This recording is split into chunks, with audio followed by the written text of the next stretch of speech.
good. Just the phone kept getting louder, the TV kept getting louder, and yeah, it's hard for kids that age. And then also having a buddy Very friendly. Yeah, that was. All right, so classwork for chapter 2 starts on page 53. I forget who did the last one, so I'll start. Which of the following is not a requirement for a child to be considered a qualifying child? So remember, qualifying child, qualifying relative, two different sets of tests. Do you remember the acronyms or all the 5 main tests for qualifying child? JARS. So do you remember what those stand for? Joint, return, Yeah. age, Yeah. relationship. Yes. Residency and support. Right. Okay.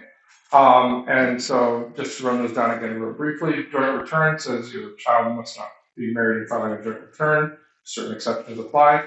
Age means they're either under 19 and younger than you, a student under 24 and younger than you, or any age if permanently and totally disabled. R for relationship means that they're your child or your descendant or your brother or your sister or one of their descendants. Residency means that they live with you more than half the year, with certain exceptions for temporary absences and or for children of divorced and separated parents. And the last one was the support test, which says the child must not provide more than half of their own support. Okay, so which of these 4 is not a requirement for the child to be considered a qualifying child? The child must be younger than the taxpayer. The child must live with the taxpayer for more than half the year. Child must provide more than half of their own support. Or D, the child must be under 19 at the end of the year or under 24 if a full-time student. C is the correct answer. That is not a requirement. So, One more page. Okay. Good work. Okay. So these types of questions are always confusing. Like which one is not? So which one is wrong? Is C is the one that is wrong? I always have to look at them and pretend that that's not the question. Just say which ones are true and eliminate those. Right. Like, do it that way. Otherwise, my brain gets it. Yeah, it's because of that double negative. Yeah. Okay, for a child to qualify as a dependent, it must have a certain relationship to the taxpayer. Which of the following relationships does not qualify? Stepchild, niece, cousin, or foster child? And it's cousins. Correct. And then Tiffany? Which of the following conditions about age is true for a qualifying child? Must be under 25 at the end of the year, not a full-time student, must be under 19 at the end of the year, or under 24 if a full-time student, must be under 17 at the end of the year, qualify for child tax credit, there's no age limit if the child's permanently and totally disabled. I think there's more than one. Yeah, I was gonna say there's 2 there, isn't there? B and D? B and D are both correct. And C is also correct, although that's not fair because we haven't talked about child tax credit.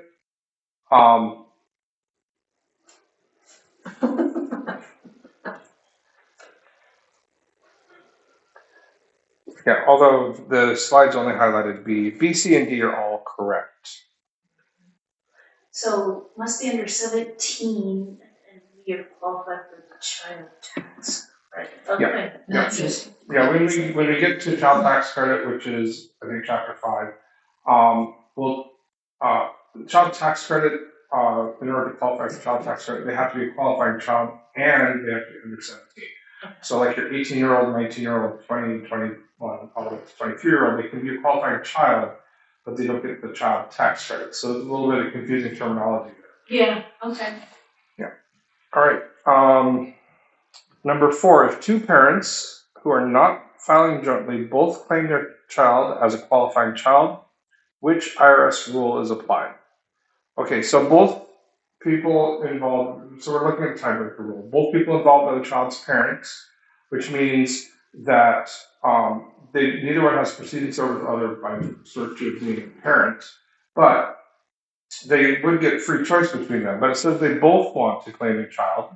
So the next step in the tiebreaker rule for parents, for both parents, is whichever adult the child lived with more nights during the year. And that should be D. And it could be more than half for both of them. They could all be living together for 8 months, and then mom moves out and the child lives with dad for the other 4 months. So it could be 365 days for one parent and 250 days for the other parent. But the one with more nights is going to win the tiebreak. Okay, Kat?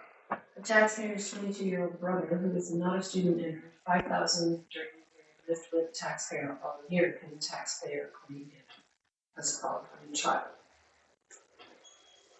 Student. Yes, because he's a sibling and lived with the taxpayer all year. No, because he's not under age 19 or a full-time student under age 24. Yes, because he's earned less than the standard deduction for a single filer. Or no, because he provided more than half of his own support. Okay, well, he didn't provide more than half of his own support. All he made was $5,000. Right. So in these type of questions, when it's easiest to go systematically and look at each. He's a sibling and lived with the taxpayer all year, so Mhm. I'd say yes. So let's look at each step in order and say yes or no to each one. So joint return. No. He's not married, so he does pass the joint return test. Oh, I thought joint return. The joint return test, yeah. Yeah, I meant like, no, he's not married. No, Right, he's not married, so no, he's not filing jointly. Right. Yes. Correct. Okay. And then the age test. 22 and not a full-time student, so not under 19. Right. Not a full-time student, so. Yeah. As soon as you find one of the, so they have to pass all 5. So So the answer is no, and this is the reason. Yeah, see, As soon as you find one that they don't the fit. first one you come to that's a no, and it's just. Right. Can't Okay. do it. Okay. he's not under 19. Right. So the answer would be B because he's not under 19 or a full-time student. Under 24. Okay. It will probably, well, you could follow up with the same similar question for a qualifying relative, and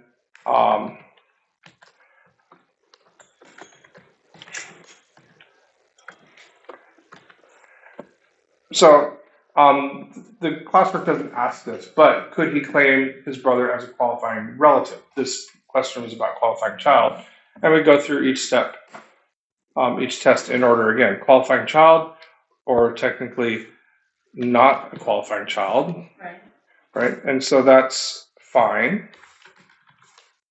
Member of household or relationship, that's an either or, and that is okay. Yep. Support, he only makes 5,000, so using common sense, we'd say that's okay, but then we get to the gross income test, and we end up with no, because his income is more than 4,700. So turns out that this taxpayer can't claim their brother at all as a dependent. If their brother made a little bit less, then they could.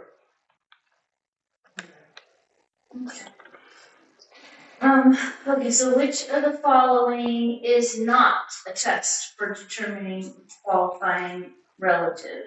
And that would be D, the age test. Yes. So qualifying relative, so first of all, it's a misleading name because as we saw, qualifying relative does not actually have to be related to you. They could just be someone who lives with you.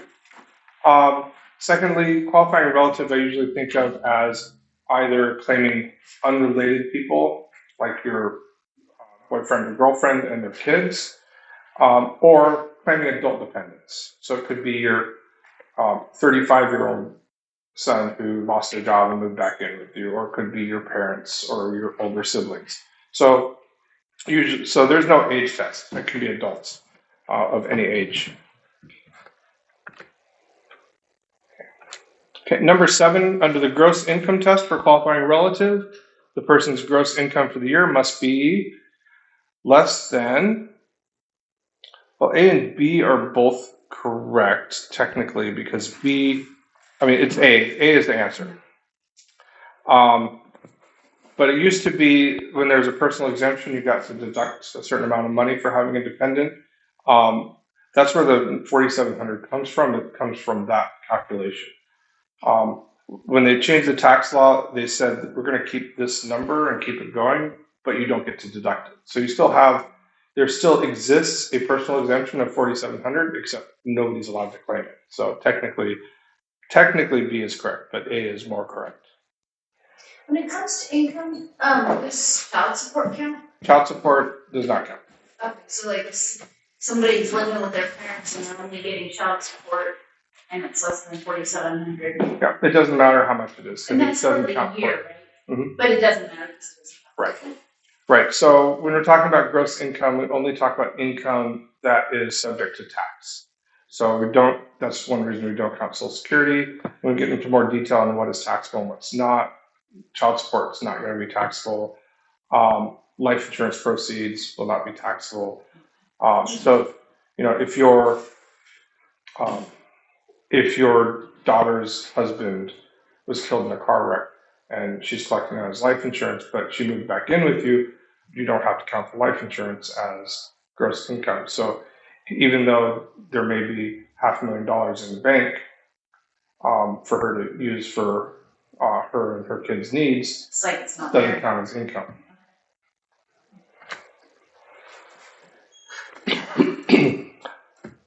I forget who's next. I think it's me. Yeah. Yeah. Did you go last? Yeah, No, that was me. you Yeah. did. Okay. Which of the following is a requirement for someone to be considered a qualifying relative? The person must live with the taxpayer all the year. The taxpayer must provide more than half the person's total support for the year. The person must not be a qualifying child of the taxpayer or any other taxpayer. D, all of the above.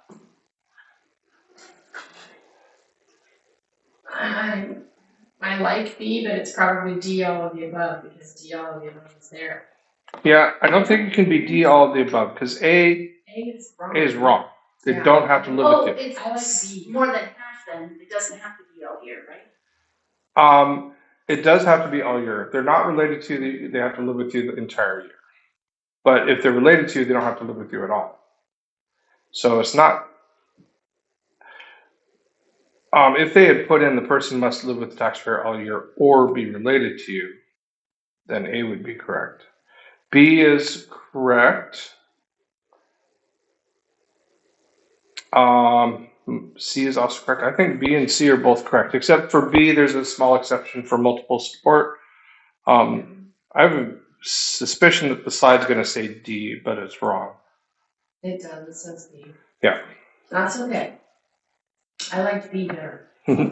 B and C are both correct. Yeah. Yeah, two combined is correct answer.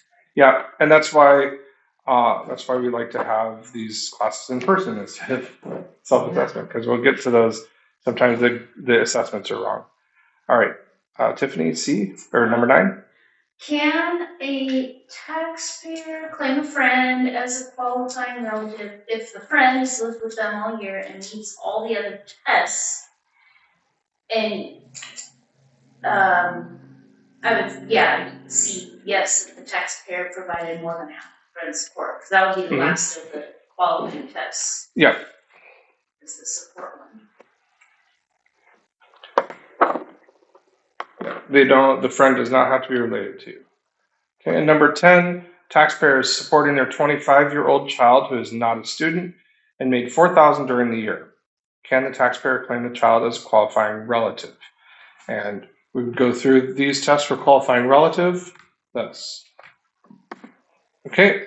They're not a qualifying child of the taxpayer or any other person because they're too old to be a qualifying child. Member of household or relationship, it's their child, so that qualifies.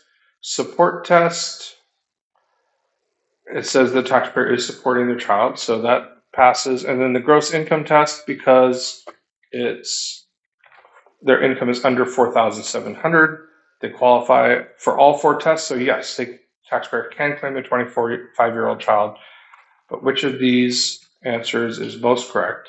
Yes, because the child income is below the gross income threshold. That's true.